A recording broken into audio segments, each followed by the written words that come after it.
ആഘോഷത്തിന്റെ ഭാഗമായി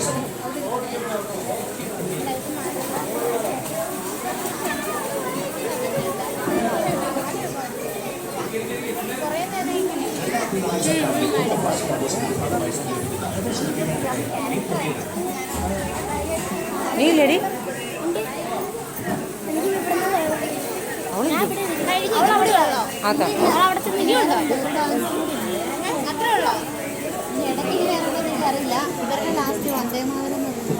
ലാസ്റ്റ് വന്നമാരുള്ളൂ പറഞ്ഞില്ല എനിക്ക് ലാസ്റ്റ് വന്നമാരാകും.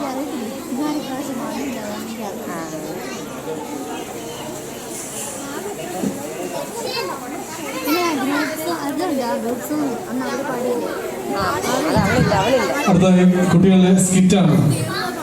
2, 3, 4 ക്ലാസ്സുകളിലെ കുട്ടികൾ അവതരിപ്പിക്കുന്ന സ്കിറ്റ്.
ബ്രിട്ടീഷുകാരുടെ പരിഷ്കാരങ്ങളെ പറ്റി ചോദിച്ചപ്പോ നീ എന്താ എഴുതി വെച്ചിരിക്കുന്നത്?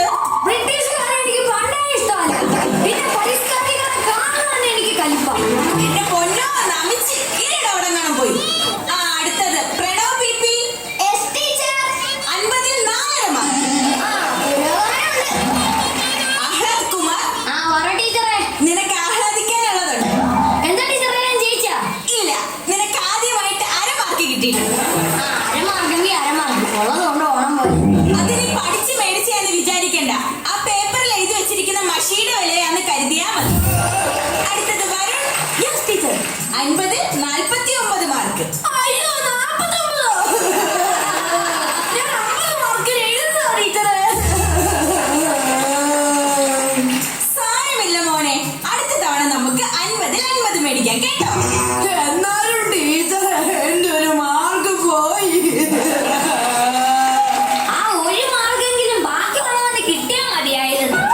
മാർക്ക്. മിടുക്കി.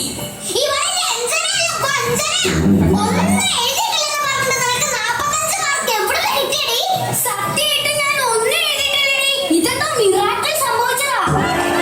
സൈലൻസ്. എല്ലാവരുടെയും പേപ്പർ കിട്ടിയല്ലോ.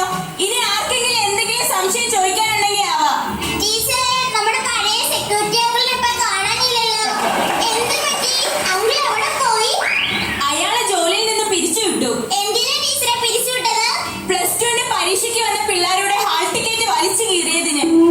സിനിമ തിയേറ്ററിൽ ടിക്കറ്റ് ഇല്ലാതെ വാങ്ങിക്കുന്ന മാമനെയൊക്കെ പിടിച്ച് സെക്യൂരിറ്റി ഇങ്ങനെ ഇരിക്കും. മതി ഇരിയോടെ. പിന്നെ എല്ലാവരുടെയും പ്രോഗ്രസ് കാർഡ് തന്നുവിടും. വീട്ടിൽ കൊണ്ടുപോയി രക്ഷകർത്താവിന്റെ ഒപ്പിടിപ്പിച്ചിട്ട് നാളെ തന്നെ തിരിച്ചു കൊണ്ടുവരണം. ടീച്ചർ, എന്റെ അച്ഛനും അമ്മയും ഗൾഫിലാ. അതിന് എന്റെ പ്രോഗ്രസ് കാർഡ് ഫേസ്ബുക്കിൽ പോസ്റ്റ് ചെയ്തിട്ടേ. അച്ഛനെ ഒന്ന് ടാഗ് ചെയ്യാവോ? അച്ഛനെ ത്യാഗം ചെയ്യാനോ? എന്തിന്? അച്ഛനോടെ ഒപ്പ് കമന്റ് ബോക്സിൽ ഇടാൻ പറയാം. ഓ, എന്റെ പൊന്നു അഭിനവ് കേസി, നിന്റെ അച്ഛന്റെ ഉപ്പ് കമന്റ് ബോക്സിൽ ഇടാൻ പറയണ്ട. നിന്റെ TC എടുത്ത് ഞാൻ ഫേസ്ബുക്കിൽ ഇടാം. നിന്റെ അച്ഛനോട് അതൊന്ന് ഡൗൺലോഡ് ചെയ്തിട്ട് നിന്നെ ഇവിടെ നിന്ന് കൊണ്ടുപോകാൻ പറയാം. അത് ഞാൻ വേണമെങ്കിൽ പറയാം. ഓ, ഈ അരമാർക്കും ആനമുട്ടയും മേടിക്കുന്നവരെ കൊണ്ട് ഞാനങ്ങ് തോറ്റു. ഇതിന് വേണം സ്കൂളൊക്കെ പൂട്ടിയിടുന്നതാ. ടീച്ചറെ, അതിന് സ്കൂളൊക്കെ തുറന്നത് ഇപ്പോഴല്ലേ? അതെ, 1 മണിക്കൂർ ഓൺലൈൻ ക്ലാസ്സിൽ ഇരുന്നിട്ട് 1ാം റാങ്ക് മേടിക്കാൻ എന്റെ അച്ഛന്റെ പേര് ഡിങ്ങനൊന്നും അല്ല. ശരി, ഇപ്പൊ സ്കൂൾ തുറന്നല്ലോ. അടുത്ത പരീക്ഷയ്ക്ക് നീ നല്ല മാർക്ക് മേടിക്കുമെന്ന് ഉറപ്പാണോ? വലിയ ഉറപ്പൊന്നുമില്ല. പ്രതീക്ഷയുടെ അമിതഭാരമില്ലാതെ ടീച്ചർ പേപ്പർ നോക്കിയാൽ ചിലപ്പോ ഞാൻ രക്ഷപ്പെട്ടേക്കും.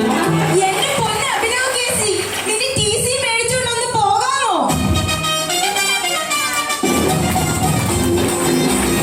രണ്ടാം പിണറായി സർക്കാരിന്റെ 1ാം വാർഷികാഘോഷത്തിന്റെ ഭാഗമായി സംഘടിപ്പിക്കുന്ന